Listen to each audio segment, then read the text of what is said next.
Vous avez déjà imaginé avoir une mini-usine là, juste sur votre bureau, un truc capable de créer, presque n'importe quoi. C'est un peu ça la promesse de l'impression 3D. Mais la vraie question, c'est est-ce que c'est juste un gadget qui va finir par prendre la poussière ou est-ce que c'est une vraie révolution pour notre quotidien? Allez, c'est ce qu'on va voir ensemble. Alors, écoutez ça. C'est une phrase que j'ai vue sur un forum, d'un ado qui disait ça. Et franchement, ça résume super bien le doute que beaucoup de gens ont. C'est une vraie crainte, hein. Est-ce qu'on va vraiment s'en servir ou est-ce que c'est le genre de truc où l'excitation du début disparaît super vite? Gadget inutile ou outil révolutionnaire, c'est vraiment la question. Pour y voir plus clair, on va explorer ce que cette technologie peut vraiment, mais alors vraiment, changer dans nos vies. D'un côté du ring, on a la promesse d'une autonomie de dingue. Et de l'autre, la peur que ce soit un hobby super compliqué et au final, un peu inutile. Alors c'est parti, on décortique tout ça. Ok, premier point, et c'est peut-être le plus important, ça change complètement la donne. Fini de juste acheter des trucs. Là, on devient créateur. L'imprimante 3D, c'est ni plus ni moins que votre usine perso à la maison. Et ça, croyez-moi, ça change absolument tout.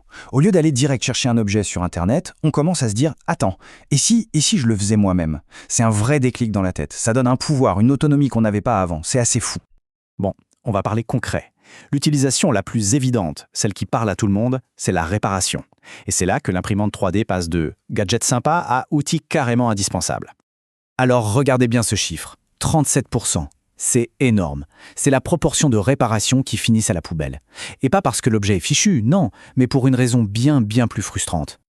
Ce graphique, il vient des Repair Café, et il est super clair. Dans quasiment 4 cas sur 10, si on ne peut pas réparer, c'est soit parce que la pièce détachée n'existe plus, soit parce qu'elle coûte une fortune. C'est hyper rageant. Et c'est là, pile à ce moment-là, que l'impression 3D arrive un peu comme un super-héros à la rescousse. Un exemple tout bête, que tout le monde a déjà vécu, la petite poignée de tiroirs en plastique qui vous reste dans la main. Au lieu de galérer à trouver la même, ou pire de penser à changer le meuble, on peut en imprimer une nouvelle. Pourquoi? 50 centimes de plastique, c'est rapide, c'est pas cher et en plus c'est bon pour la planète. Et ça marche aussi pour des trucs beaucoup plus importants. Prenez ce pied de machine à laver. Un truc introuvable, le fabricant ne le fait plus. Si par miracle on en trouve un d'occasion, ça peut monter jusqu'à 60 €. Avec l'impression 3D, on le refait pour quelques euros à peine. On sauve une machine à laver entière de la déchetterie. Là, on peut dire que l'imprimante, elle est rentabilisée très vite. Et des exemples comme ça, il y en a des tonnes. Les boutons de la cuisinière qui se cassent, le petit loquet du sèche-linge qui lâche, le cache-pile de la télécommande qu'on perd tout le temps, le jouet préféré du petit dernier qui a eu un accident. Hop, on peut tout refaire. Franchement, rien qu'en regardant autour de soi, là, tout de suite, qu'est-ce qui pourrait être réparé? Bon, on a vu le côté super pratique, le côté sauveur d'objets. Maintenant, on passe à la partie la plus cool, la plus fun. Parce qu'une fois qu'on a compris comment réparer, on se rend vite compte qu'on peut aussi créer, personnaliser, inventer. C'est l'étape suivante et elle est géniale. Et attention, le processus est beaucoup plus simple qu'on l'imagine. Étape 1, on trouve un modèle sur Internet. Il y a des sites comme Thingiverse ou Printables qui sont des mines d'or avec des millions de fichiers gratuits. Étape 2, si on veut, on peut le personnaliser un peu, changer la taille, ajouter un nom, ce genre de choses. Et étape 3, on appuie sur imprimer. C'est tout, vraiment. Et là, les possibilités sont juste infinies. On peut faire des figurines articulées, comme le fameux Flexirex qui sort de l'imprimante et qui bouge déjà, des pièces de ouf pour un costume de cosplay, des vases avec des formes complètement folles, impossibles à faire autrement, des décos de Noël que personne d'autre n'aura, ou des cadeaux vraiment personnalisés qui montrent qu'on s'est donné du mal.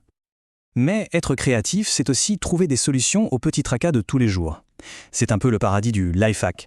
On peut enfin imprimer le support parfait pour son casque audio, créer des rangements pour outils sur mesure comme le système Gridfinity, faire des guides pour que les câbles arrêtent de traîner partout. En gros, on peut modeler son environnement pour qu'il soit pile comme on le veut. Et au-delà de tous ces objets qu'on fabrique, on construit quelque chose d'encore plus important, des compétences. C'est un outil d'apprentissage absolument génial, et pas que pour les geeks, pour toute la famille. Et ça, c'est vraiment un point super important. L'impression 3D, c'est bien plus qu'un simple passe-temps. C'est une porte d'entrée vers les technologies du futur. C'est une façon concrète d'apprendre des choses qui sont de plus en plus recherchées. Sans même s'en apercevoir, on touche à la conception 3D sur ordinateur. On apprend à résoudre des vrais problèmes. Tiens, pourquoi ma pièce ne s'emboîte pas? Comment je pourrais la rendre plus solide? On se frotte à la mécanique, à la géométrie. C'est toutes ces fameuses compétences STEM, mais en version fun et concrète. Et pour certains, ce hobby peut même se transformer en petit business. Imaginez, concevoir un produit unique qui répond à un vrai besoin, l'imprimer quand on vous le commande et le vendre sur Internet. C'est une super façon de tester l'entrepreneuriat sans prendre de gros risques. Alors, revenons à notre question du début.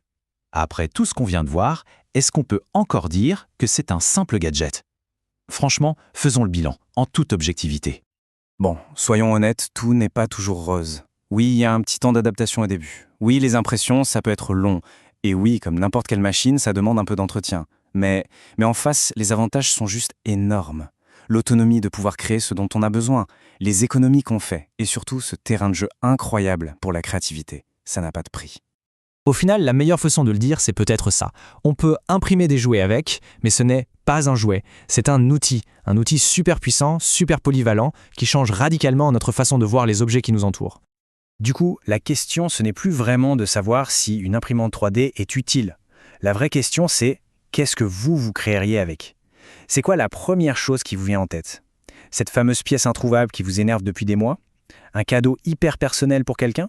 Ou un petit objet pour enfin organiser ce bureau en désordre? L'imagination, c'est la seule limite.